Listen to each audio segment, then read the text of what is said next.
এইখান থেকে 2 সিএম আপনি গ্যাপ রাখবেন। এই নিডেলের ফিটের পাশ থেকে ফোল্ডারের মাথা 2 সিএম গ্যাপ রাখে আপনি এখানে উপরে উঠাই দেবেন।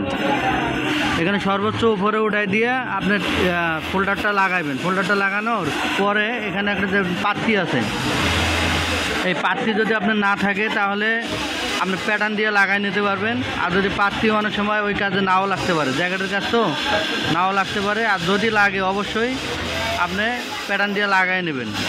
আর যদি প্রয়োজন পড়ে তাই মাথায় একটা সুতা বাঁধিয়ে নেবেন যদি লব সমস্যা হয়। আর যদি লব সমস্যা না হয় তাহলে সুতা বাঁধার কোনো প্রয়োজন নেই, সুতার দরকারই নেই।